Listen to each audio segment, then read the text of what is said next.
Welcome to our daily reflection for this Wednesday, April 10th. And I love the opening scene we have here is, again, Peter and John and the apostles. They've been arrested by the Sanhedrin, and then as the Sanhedrin deliberates what to do in the night, an angel of the Lord releases them from prison.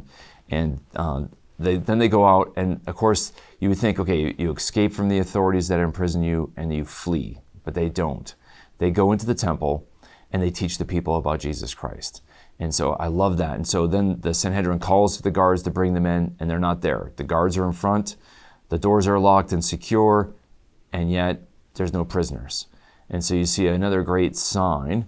And then, and that fits with Psalm 34, which talks about how the angel of the Lord encamps around and protects those whom love God. And so you see the angel spoken of in Psalm 34.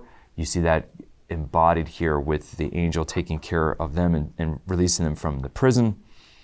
And and I love that they were teaching the people in the temple about Jesus. Well, what was the content of that teaching? Well, they're teaching about the resurrection of Jesus. But then we go to the gospel and we hear John, who's one of those, this is mainly focused on Peter and John. We hear John teaching in his gospel, and he takes them aside after he talks about, that God so loved the world that he gave his only begotten Son that we may have life.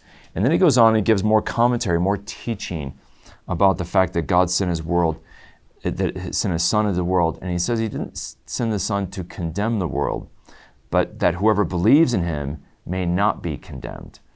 In other words, he sends Jesus as a rescue mission to save us.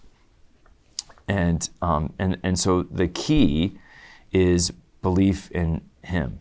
Now, he then looks at it another way that he teaches about. The light came into the world, that Jesus is the light, of course, going back to the prologue of the Gospel of John. Jesus is the light, but people preferred darkness to light. John's teaching us something important here. Why would people prefer darkness over light? Light is where there's beauty. Darkness there's no beauty in that, right? And but people prefer darkness. Why? Because he says, because their works were evil, right?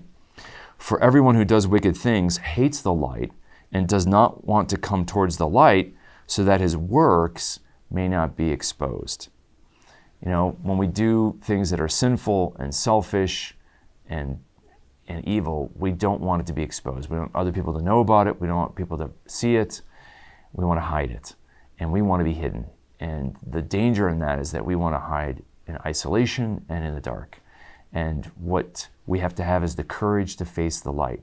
Now, how can we come forward into the light and see the truth and let others see the truth about our own sinfulness and brokenness? By the mercy of God. Jesus came to save us so that we may not be condemned. We don't have to fear being condemned if we come to Christ and in the light because of his mercy. And that's what we celebrated last Sunday on Divine Mercy Sunday, that Jesus' mercy is bigger than our sin. And if we believe that, if we trust that, he will save us. The danger is to think of ourselves first. In other words, our sin is bigger than God's mercy and love. And that would be a sin in and of itself and the one of despair. And we can't fall into that. And so John ends with, but whoever lives the truth comes to the light, so that his works may be clearly seen as done in God. My friends, let us beg God not to condemn us and have mercy on us, and to give us the grace of the Holy Spirit that we may do works that are worthy of the light, and that we may walk and draw ever closer to that light who is Jesus Christ. As the world sins, it doesn't want God, and it wants darkness, and it wants to hide from the light. We, as children of the light, cannot be afraid of the truth. May the Lord bless and keep you.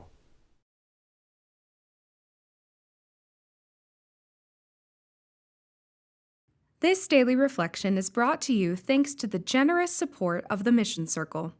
Join the Mission Circle to help Catholics worldwide understand, live, and share their faith. Sign up at missioncircle.org today.